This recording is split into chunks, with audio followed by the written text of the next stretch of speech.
হরিপ্রসাদ চৌরাশিয়ার বাঁশিতে যেটা আমরা শুনতে পাচ্ছি সেটা হচ্ছে রাগ ইমন। ইমনের রং নাকি লাল। আগের দিন দুই বাংলার ভালোবাসার কবিতায় বাংলাদেশের কবিদের কবিতা শোনা যাচ্ছিল। তো একটা চমৎকার সুন্দর বিকেল বাইরে। এদেশে বলে হচ্ছে ঝরাপাতার ঋতু, তো এদেশে বলে হচ্ছে ফল, সব থেকে সুন্দর ঋতু। মনে পড়ছে যে আজকে হচ্ছে সেপ্টেম্বর মাসের 23 তারিখ, 2014 সাল। 12 বছর আগে 20 সেপ্টেম্বর 2002 সালে আমি জার্মানিতে এসেছিলাম। সেটা একটা খুব সুন্দর পাতা ঝরার একটা হেমন্তের দিন ছিল। এয়ারপোর্ট থেকে আসার সময় গোটা রাস্তা জুড়ে বিশাল বড় বড় বার্চ, মেপল, বড় বড় গাছগুলোর পাতাগুলো ঝরে যাচ্ছে, সেগুলো উড়ে যাচ্ছে। খুব ঘন একটা হাওয়া দেয় এখানে সবসময় এই পাতা ঝরার ঋতুটায়। আসলে জার্মানিতে এত গাছপালা, বিশেষ করে এই শহরটা তো খুব সবুজ শহর, ফলে এত গাছপালা, এত বেশি গাছপালা যে ওপর থেকে দেখলে, প্লেন থেকে যেরকম দেখলে যে কোনো শহরটাকেই মনে হয় যেন একটা অরণ্য আর কি। এত এত গাছ, এত সবুজ। বাড়িঘর দূর অনেক পরে দেখা যায়। দু একটা শহর তার মধ্যে বাদ, ধরা যাক কোলন। কোলনে তাই বলে ওরকম নয়, প্রচুর সবুজ আছে। ফ্রাঙ্কফুর্টটা কিন্তু ভীষণ রকম কংক্রিটের জঙ্গল। একমাত্র জার্মানির একটাই শহর যেটার কোনো সৌন্দর্য সেভাবে নেই। সৌন্দর্য মানে আছে আমাদের বম্বের মতো অনেকটা আর কি, বা বম্বে একটু ধরা যাক খুব আধুনিক বম্বে হলে যেরকম হয় সেরকম। তো কারণ আছে, সেখানে যাবতীয় ব্যবসার প্রতিষ্ঠানগুলো, ব্যাংকগুলো, তাদের হেড অফিস দূর দূর প্রসঙ্গ থেকে কোথায় চলে যাচ্ছে। ইমন আসলে মনে পড়ে যাচ্ছে বিশ্বব্রতর কথা।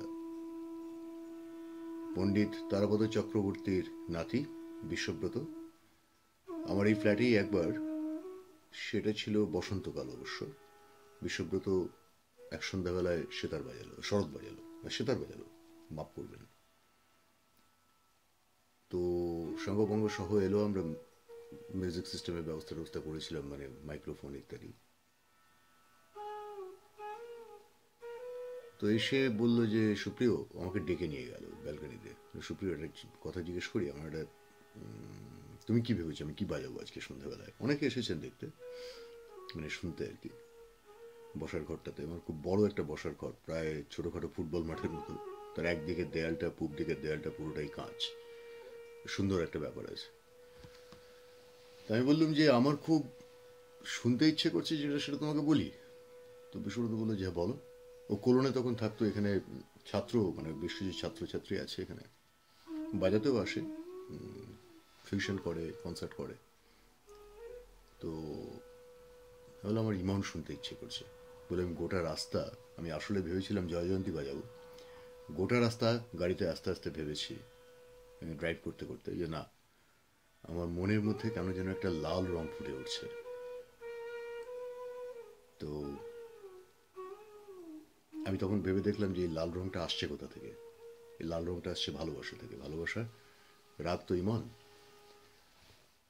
সেদিন সন্ধ্যাবেলা বিশ্বব্রত প্রায় ঘন্টা দেড়েক আলাপ করার পরে যে বাজালো, আহা হা, অপূর্ব একেবারে। ওর সঙ্গে তবলা সঙ্গত করেছিল একটি জার্মান ছেলে, আর তানপুরও নিয়ে বসেছিল একটি জার্মান মেয়ে, ওরই ছাত্রছাত্রী। সেই মন। ওর একটা ঝিঁঝটির আলাপ আমার কাছে আছে, প্রায় প্রায় 2 ঘন্টার আলাপ। ওহ, সাংঘাতিক। ওর স্ট্রোক খুব ভালো।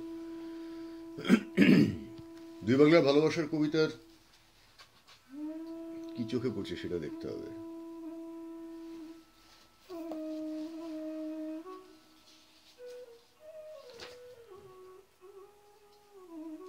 আহ, খুলে গেল।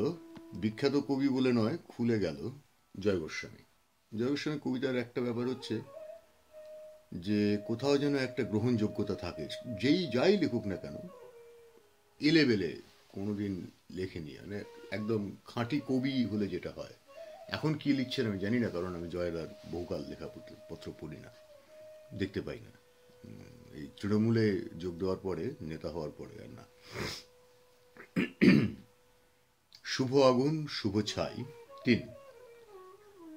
তিনজন বোন জেগে ওঠে একযোগে, তিনজন বোন স্নান করে একই ঝর্ণায়, তিনজন বোন উড়ে যায় 6টি ডানা, জ্বলে ওঠে আর নিভে যায় নিশীথের সব তারাগুলি, আর তিনজন আকাশে অবসর মতো ছুঁড়ে দেয় হাত চিঠিও।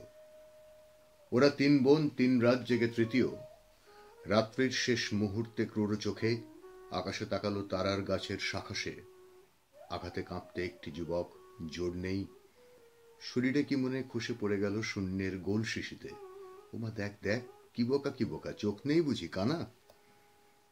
ওরা 3 জন ছুটে গেল 6টি ডানা, ঝলসালো ফের আকাশে এই যে প্রীতিও, শুভেচ্ছা নেন কি উষ্ণতায় কিসিতে, আমরা 3টি এখানে থাকি এই ঘোর দুর্যোগে, বেরিয়েছিলেন কি বলে, আসুন এই দিকে, ঘর কর্ণায়, আমাদের মন খুব মন নেই, তবু নিয়ে যাই গৃহ সকাশে।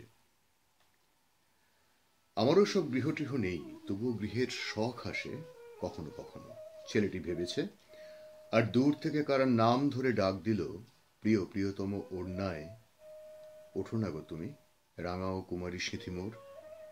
3 দিক থেকে উঠে এই ডাক দ্রুতচারী উদ্যোগে, এদিকে তোমরা কোথায় হারালে, মালবিকা, পৃথা, ঈশিতা।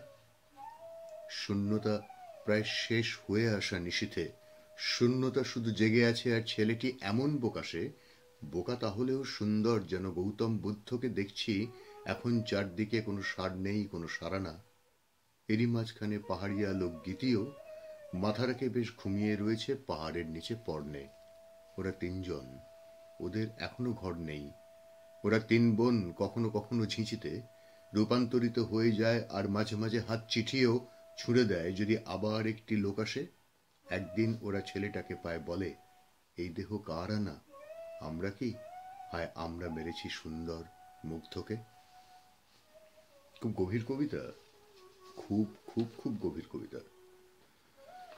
মৃদুল দাশগুপ্ত, স্নেহলতা চট্টোপাধ্যায়, ব্রত চক্রবর্তী মারা গেছেন অল্প বয়সে।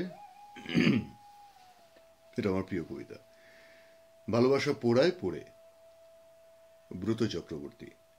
ভালোবাসা মন পুড়িয়েছিল, এখন বাগে পেয়েছি তার আগুন, শরীর পোড়াচ্ছে। শরীর পোড়াবার আগুন দাউ দাউ জ্বলছে, কিন্তু যে আগুন মন পুড়িয়েছিল, সে এখন শ্মশানের এক কোণে লুটোনো শাড়ির আঁচলে মুখ ঠেকে ফুলে ফুলে কাঁদছে। লোকটা 2 টাকা আগুনের অভিজ্ঞতা যার, সে যদি একবার মুখ তুলে ওই রুরুদ্যমানা নারীকে দেখে, যাওয়ার আগে অন্তত জেনে যেতে পারবে, ভালোবাসা শুধু পোড়ায় না, পড়ে নিজেও নিজেরই আগুনে। অসাধারণ কবিতা, এবং এটা ব্রত চক্রবর্তীর জীবনে বাস্তব হয়েছিল, কারণ খুব অল্প বয়সে মারা যান, এবং তার প্রেমিকা সত্যি এরকম একটা কালো শাড়ি পরেই সেই শ্মশানে গিয়েছিলেন সেদিনকে।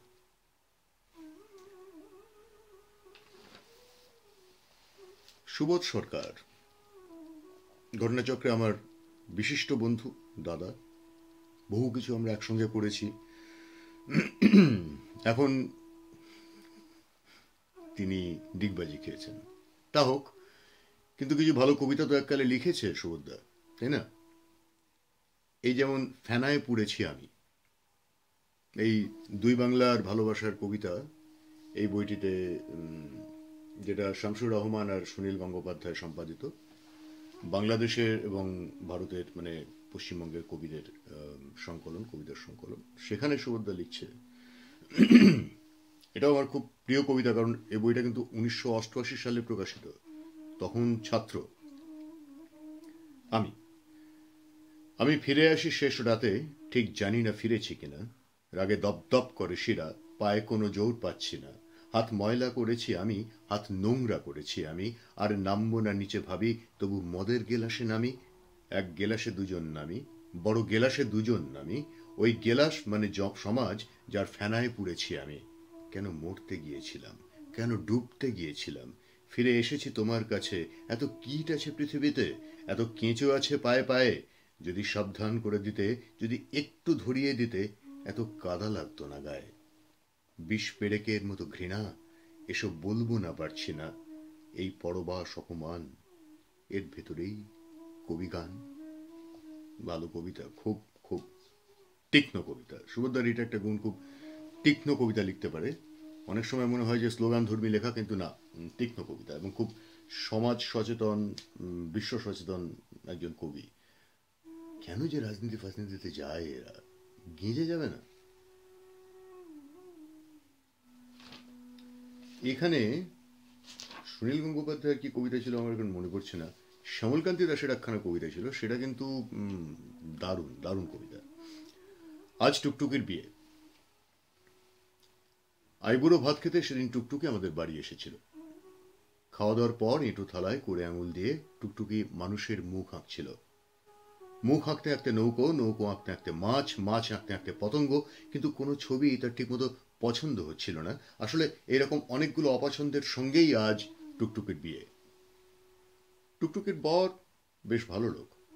কাকে যমক বলে, কাকে উৎপ্রেক্ষা, এসব জানতে তার বয়ে গেছে। কিন্তু সে কবিতা লেখে অতি চমৎকার। নদীর ঢেউ গুনতে গুনতে সে রাত্রি কাবার করে দেয়, কিন্তু একটাও নদীর নাম জানে না। তার কবিতায় এত ফুলের সুগন্ধ, কিন্তু সে চেনেই না কোনটা আকন্দ আর কোনটা কেয়া। আজ টুকটুকির বিয়ে। ভাবছি তাকে শিকড় মাটি শুদ্ধ একটা আস্ত আকন্দ ফুলের ঝাড় উপহার দেব। টুকটুকি বা মেয়ে হিসেবে কম কি? কতবার যে সে আমার জন্য বেড়াল হয়েছে, আর কতবার যে খড়খড়ে সাদা কাগজ, তার কোনো হিসেব নেই।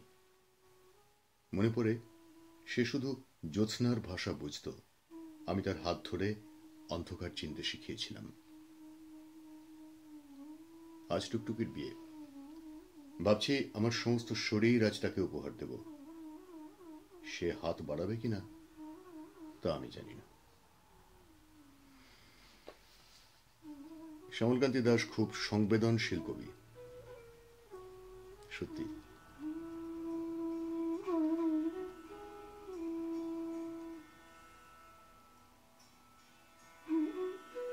হরিপ্রসাদ চৌরাশিয়া। আপাতত এই পর্যন্তই বিদায়।